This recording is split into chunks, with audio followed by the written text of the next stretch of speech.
speaking beyond our borders, on land, on the seas, and in the air. This is the Chief Koti Show.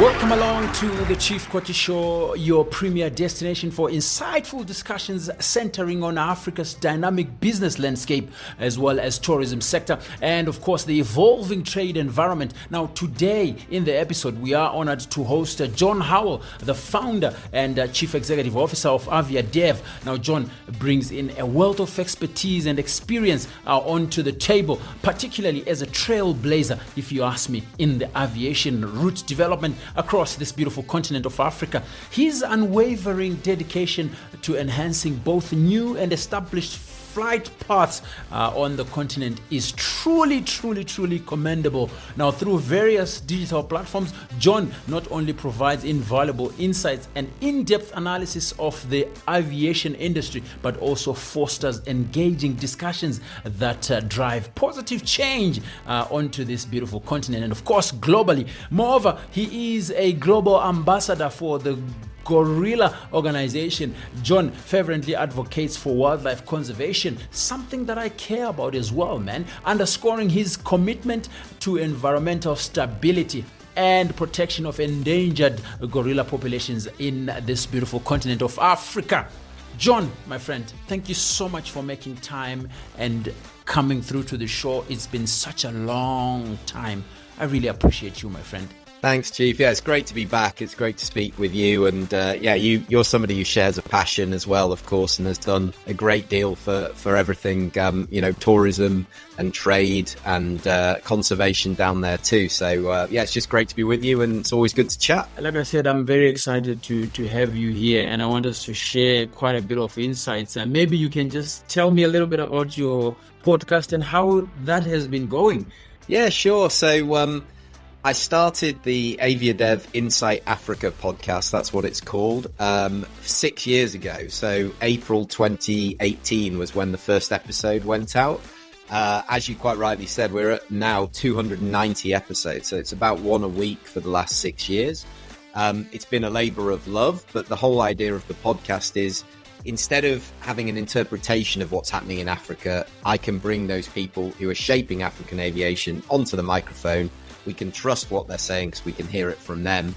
And it's an engaging way, as you know, and as we're finding out now, to actually get some information across to people in a really accessible way. So, yeah, the podcast has been great. And I've interviewed all sorts of airline CEOs and people with all sorts of stories. So we try and do one a week that is focused always on African aviation. It's available on all the platforms, Google, Apple, Spotify, and it's called AviaDev Insight Africa. So yeah, check it out if people are interested. Yeah, well, that's fabulous, Jon. Congratulations and well done for that. So let's get into the matter of the day. If you could start by shedding light and giving us an overview of AviaDev, and of course, if you can elaborate on its crucial role that it plays in connecting stakeholders within the aviation industry in Africa and globally. Maybe we can start with that and just tell us what it is that you guys do. Yeah, absolutely. So what I wanted to do with AviaDev, and it's only an African product. So a lot of global companies, when it comes to events or business generally, Africa maybe is further down the list because it's not the biggest market. But what I decided to do 10 years ago when we launched AviaDev is only focus on African aviation. The idea behind that is it still is now 10 years on, has a huge amount of scope for development with the right things in place. But the whole concept of what AviaDev is it's not a political forum. It's not a forum where we debate regulation or legislation. It's where people come together to do business. And what we're aiming to do and what we do through the event is improve air connectivity to Africa, from Africa, but most importantly within Africa. And we do that by pre-arranging meetings between airport companies and airlines and suppliers of equipment like Airbus and Rolls-Royce and Embraer, companies like that. And the whole idea is that it drives business and drives new routes and also educates the industry on, this is what an airline is looking for to start new routes. But we attract airlines of all sorts of shapes and sizes, from a startup carrier all the way through to some of the biggest airlines in the world, who want to look at Africa and want to expand their network within the continent and drive that connectivity. And of course, we know what connectivity can do for a country, and especially air connectivity in sub-Saharan Africa is super important to driving direct investment from overseas. That's very interesting to note, John. Very, very interesting work as well. And personally, I have witnessed and seen what you guys can do and have done with these events. And I think you are on the right path. Well done and congratulations for that. And may you just continue working with the aviation sector to build Africa, its roots, and obviously the aviation paths. But let's talk about the COVID-19 pandemic. It devastated and destroyed the tourism sector as well as the aviation sector in particular to you. How have you guys assisted airlines and aviation players in their totality and its value chain to sort of recover and get back to where they were pre-pandemic? Yeah, it's a great point because, tourism got hit hard, aviation got hit hard, but I'm telling you now, being an event organizer, it really hit us hard because it was illegal to organize events. And we had our 2020 event planned, signed up for Madagascar in May 2020. And of course, COVID came along in March and that was it. All that 8 months, 10 months of work of putting that together was suddenly up in smoke and we were all locked into our homes. So the COVID pandemic, it was a hopefully a once in a lifetime experience. And I think that from our side, what we did is we very much focused on providing a digital platform. So we did weekly webinars, kept the podcast going, try and keep the community engaged. But from an aviation perspective, airlines had an opportunity for the first time in probably ever to sit back and say, let's have a look at our operation. Are we doing things the right way? Every day an airline is operating, an airport is operating, and they don't have the time to take a deep breath and look at things. So they would look at infrastructure, they would look at their fleet, they would look at their plans.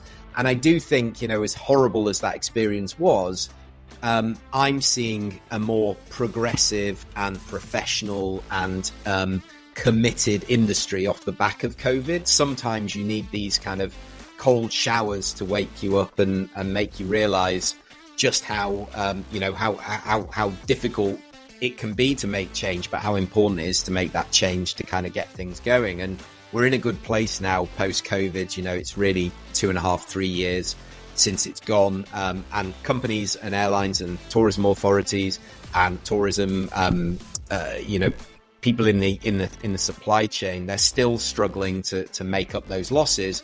But at least we're within reason on a recovery pathway that I think has been pretty positive the last couple of years. Yeah, it's always great to get some sort of relief and some sort of direction, especially after such a devastating period. Considering the projected rebound of tourism's direct GDP to the pre-pandemic levels, we are estimating that in 2023, total revenues were around 3.3 trillion for tourism. How would you anticipate this recovery impacting business, tourism, as well as trade, particularly within the aviation sector, because it is a hanger to a whole lot of sectors and industries, as it were? How has the recovery been for the aviation sector? It's a great question. So we got some numbers yesterday from IATA, so the April 2024 numbers.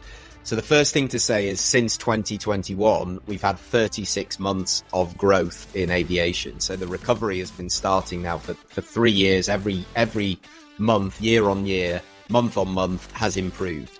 And, if you look at it year on year, the demand has gone up 16% in Africa. In that single year, the amount of capacity, so the amount of seats in the market has gone up over 10%, both of which are above global average. So that shows that Africa's recovery, resurgence, whatever you want to call it, is higher. And of course, the way I see aviation is it's a catalyst for development generally in other sectors. If you're in tourism, which of course, is a big part of what you do, we know that the highest yielding passengers probably will arrive by plane, not by car, not by bus. But these are the tourists that are going to spend the most money and have the biggest impact. So air access is everything when it comes to that. But what we do need to see, of course, is easier access into the markets for Africans to be able to travel from a visa perspective. Same from a trade tariff perspective with the AFCFTA, which I'm sure you talk about a lot on the podcast. And of course, the Open Skies Agreement, which is the aviation element. If we can open Africa to Africans, you will see that intra-African travel, intra-African trade really bloom and develop. And that's where my money is over the next 10, 15, 20 years. I'm still believing it as long as it's taken. I still believe that's the catalyst. And ultimately, aviation is going to play a huge part in that until we have a suitable alternative. So, yeah, I'm very bullish about the recovery, but it is patchy and there's been a lot of change and there's been winners and losers. And I think we're all still feeling the pain of an experience like COVID. I think none of us would choose to go through it again or choose to go through it at all. But it does shake things up a little bit. And hopefully we've all come out the back end of it feeling a bit more optimistic and positive. Well, you touch on something there that's very interesting, and I like the wording that you use there, that these cold showers are sort of necessary sometimes for us to get a wake-up call from an operations perspective. How best do we put our act together from an operations perspective? Are we doing the right thing? Are we pushing the right sort of agenda? From obviously a management and operations perspective. And you also touched on the Open Skies Agreement. This is something that's quite big in the aviation sector, and it's a key initiative that is aimed at boosting air connectivity, obviously, amongst the African countries in particular. What are your thoughts, Jon, on the progress and effectiveness of this policy in enhancing aviation operations across the continent? Yeah, I mean, look, there's a lot of moving parts. I was there in 2018 in Addis Ababa at the African Union headquarters when it was signed. This is the latest incarnation of something called the Yamoussoukro decision. So the initial declaration was signed in 1988. So there'll be a lot of listeners who weren't alive in 1988. I am not one of those. But, that shows you how long the progress has taken to get to this point. And it was a renewed effort in 2018 was let's focus on open trade, open borders, open skies. If we can unlock all three, and that is the point about the moving parts, is open borders isn't going to work unless you've got the air connectivity or the trade barriers also removed. So all three need to work in harmony. It seems that the Continental Free Trade Area is probably going forward the most. And it seems that the free movement of people, I saw some data the other week saying that actually Africa to Africans travel-wise overall is actually lower than it was in 2019. It's harder to access African countries now from a visa perspective, which shows that we're going backwards, not forwards. And the middle ground is the open skies. So we have a partnership with an organization called AFCAC, that's the African Civil Aviation Commission. They are charged with delivering the open skies for Africa. And they have to go through a lot of legal processes to do it. You have to have all of the things in place, which they've been working on for years. And I believe are in place now about if there's a dispute, how do we resolve it? If there's competition issues, how do we resolve it? And it's a very sensible way of doing it.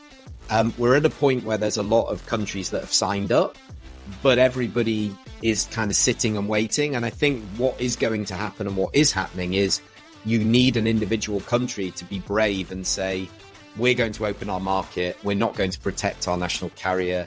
And we're either going to be selective with that, or we're just going to open up and go, we don't really care what tail is on your plane. We just want those passengers to come through our borders. So, there are going to be winners and losers based on how they implement it. But I think if we're sitting here going, oh yeah, one day all the countries will wake up on the same day and say, we're all ready for it, we're never going to get there. We have to start with small coalitions of the willing. That's what I would call it. Get them to implement. Everybody else then sees that it's working for them and it's benefiting. And then they want to join the party too. And that way, that's the way that European Open Skies worked. It wasn't just Europe opened, it was bit by bit. And I think an incremental approach is the only way that we're going to have that success. But in the interim, you just have to work pragmatically with the hand that you're dealt, which is what we do at AviaDev. Is the environment you're operating in. Let's make the best of it and try and maybe change policy from the ground up rather than the top down. What do you think, having said what you just said now, particularly about the coalition of the willing?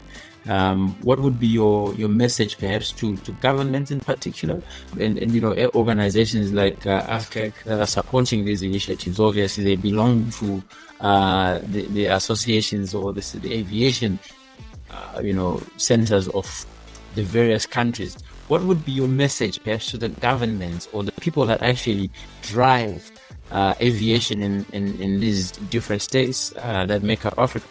I think it's quite simple, which is you need to get into alignment, because a minister of transport might be sitting there saying, I want to open the skies because I want more air traffic because that's my portfolio, especially if they don't have a national carrier that they need to kind of worry about and protect.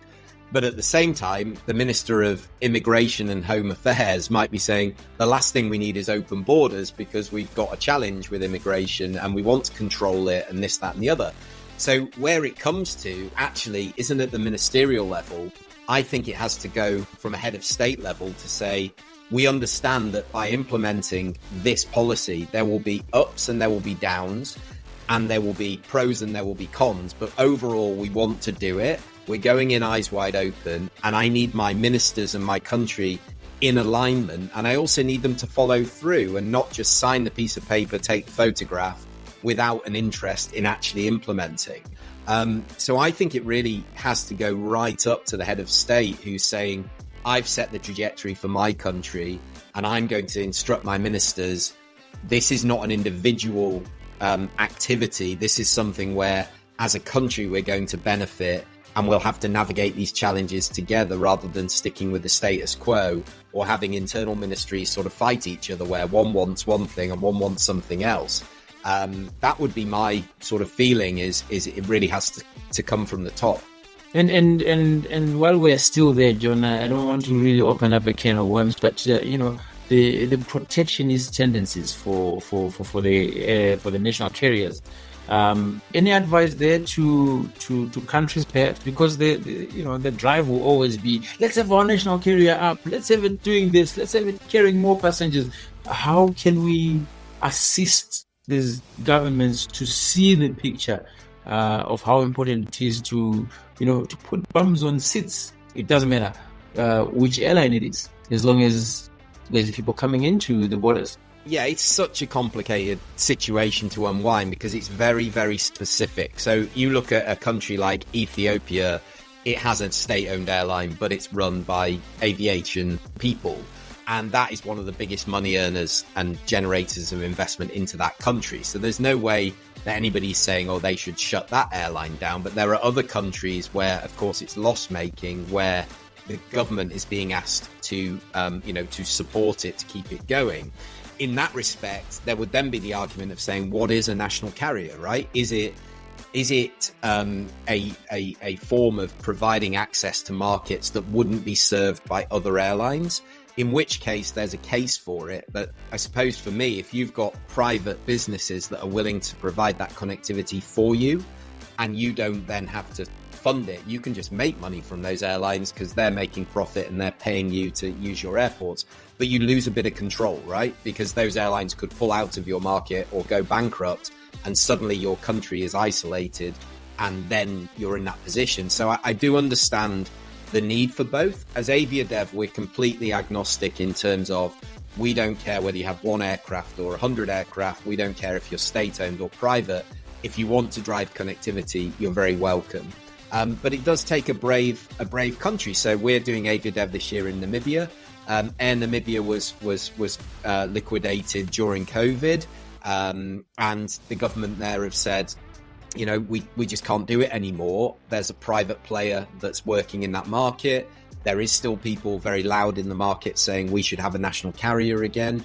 But they do have, I think, very similar connectivity to what they did when they had Air Namibia, but they're not having to pay for that airline. So it's a difficult one. It very much depends on your politics, on your position, on the country in question.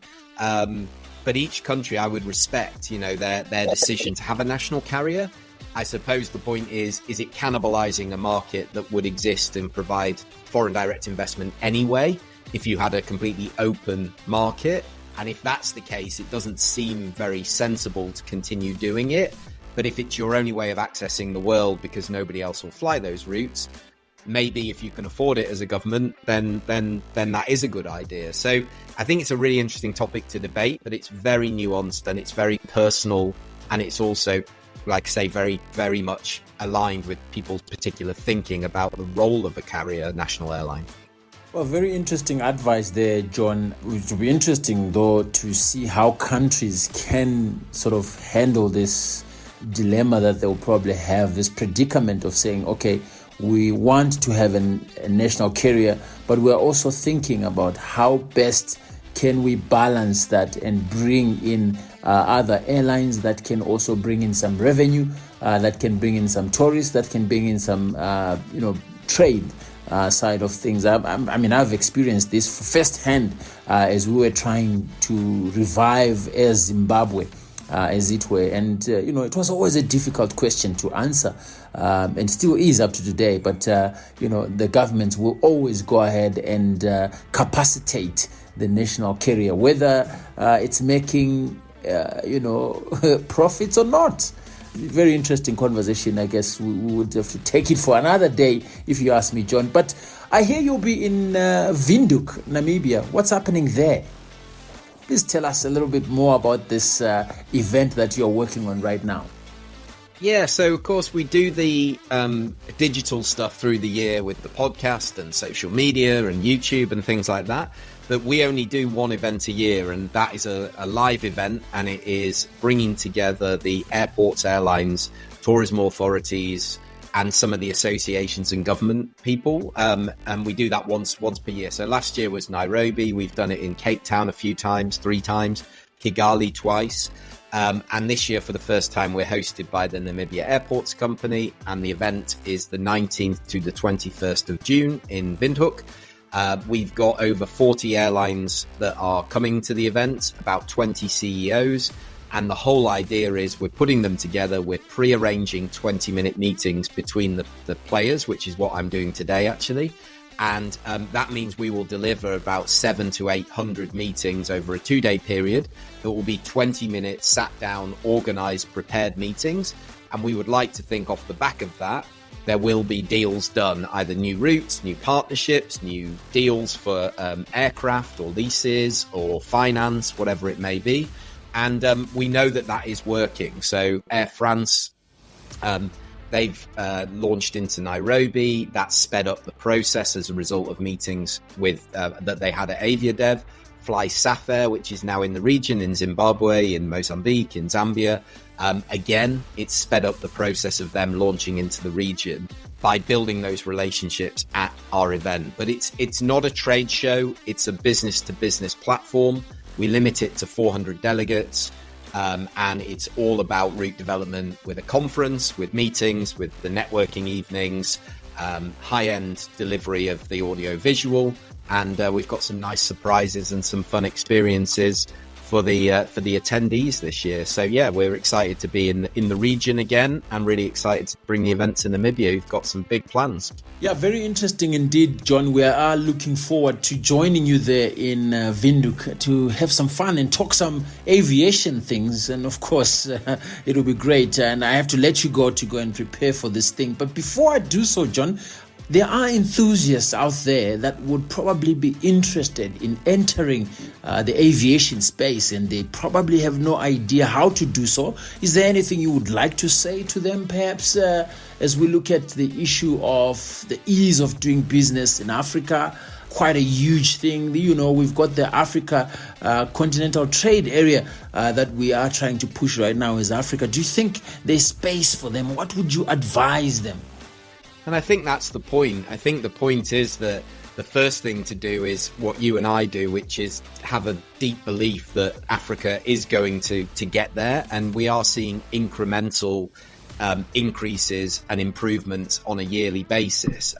We do a monthly podcast which just focuses on here are all the new routes that have launched, the ones that have closed, why, a bit of commentary on that. So, we're always keeping our finger on the pulse.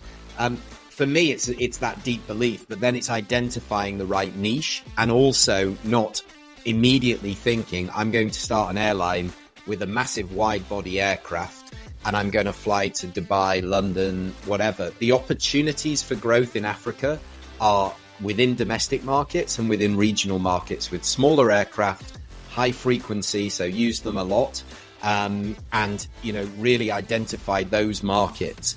You can do that as an investor. Of course, you always need some money, but you can do that by leasing an aircraft on a short-term basis, and identifying which route it is that you think you can serve and what that market would be. So there are loads of opportunities out there for the right airline and the right people, but it's a capital-intensive business, right? And therefore, it's not open to everybody.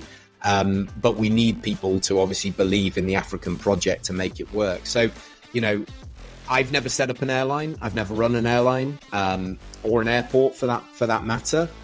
But I know how hard it is, and I know how important it is for Africa to achieve its objectives. We're going to need strong airlines, and we're lucky, especially in the sub-Saharan region. We do have some really good, resilient, quality airlines that have been around a long time. So we need to be thankful for them, understand why the prices are what they are with the cost of oil and the cost of taxes and charges that are levied by governments. And it will always be ripe for disruption, and it will always be a romantic industry that people want to get into. But go in with your eyes wide open. It's very capital intensive and it's very hard to make it successful. But if you do, it obviously can be a huge benefit. Just the final thing on that, I think today is Virgin Atlantic's 40th birthday. Richard Branson started 40 years ago with one plane flying from New York to London. And look at Virgin now. Okay, he had some other stuff going on, but he wasn't the entrepreneur that he is today. It can be done, and you look at an airline like Airlink, the size of its fleet now versus when it started out and what it started out as. But that was nearly 40 years ago. So it takes time, and you need to pick and choose your opportunities very carefully. But I believe in the opportunity, and I think that Africa's only going one way from an aviation context, and we need more people to be enthusiastic and positive about it, and not always beating up the players in the market. Fabulous, man. Maybe one more perspective that you probably can provide for us: the cargo business. How's that going in the African markets so far? Is it doing well? Is it doing better than the passenger carriers? Yeah, cargo isn't something we've always focused on, but again, as a result of COVID. And many of your listeners will know this, but they're on an aircraft, especially a larger aircraft, you've got all that hold capacity for the luggage, but often there's extra space on the larger aircraft for cargo. Now, that can make the difference on making that route profitable or not. So if you're flying out of Cape Town to Kenya and you can fill the back end with fresh fish, for example, or whatever it may be, that cargo can actually make that route profitable. So you've got your passenger revenue and you've got your cargo revenue. I think a lot of people, when they think about cargo, is they just think about a cargo airline that's just operating cargo. But most cargo, a lot of cargo is carried by passenger aircraft. So I think that's the first thing to say. But yes, we've seen, of course, during COVID, there was a big need for this because we needed to distribute the vaccines. Post-COVID, what we know with air cargo is it's where you transport the most valuable things, right? So fresh fruit and vegetables, flowers from Nairobi to Amsterdam, they have to be flown. If you put them on a boat, they'll be dead when they arrive. So, it's high-end products, and we have seen a real resilience and resurgence in terms of cargo. So, yes, that's another one to watch, and that could be a great opportunity for the right person who's interested in getting into this market. And there are some great cargo airlines in Africa, but there's definitely scope for more, and that's been quite a decent market, and it's showing growth as well. So yeah, one to watch for sure. So we have to leave that conversation there and allow Jon to go and make some magic as far as preparing for that summit that is coming up in Namibia, and we hope to catch up with him there. And of course, we'll be bringing you updates from that particular summit. And of course, we have to conclude our enlightening conversation with Jon Howell, the visionary founder and chief executive of AviaDev. And now his dedication to advancing aviation route development in Africa and his unwavering commitment to wildlife conservation through his role as a global ambassador truly sets him apart, and we are definitely grateful to have had him here. And we looked at AviaDev's pivotal role in connecting stakeholders within the aviation industry, and of course the industry's resilience post-COVID-19 and the upcoming summit, of course, that we are so much looking forward to here on the Chief Koti Show, its potential impact on the aviation development and growth. And of course, a heartfelt thank you once again to Jon Howell for sharing his invaluable insights and expertise with us today. To our listeners, thank you so ever much, guys, for making this show what it is. I think we're growing and we're becoming bigger in numbers. Be sure to go and check us out on our social media platforms. And of course, you can subscribe to us from whichever podcast post that you may like to go through. There are many platforms. Hey, we are found predominantly on Spotify, and of course, remember to stay tuned for more captivating discussions right here on the Chief Koti Show. Zwashu fano akonao na iwe rofunwa ndinifuna zone. And speaking beyond our borders, on land, on the seas, and in the air. That was the Chief Koti Show.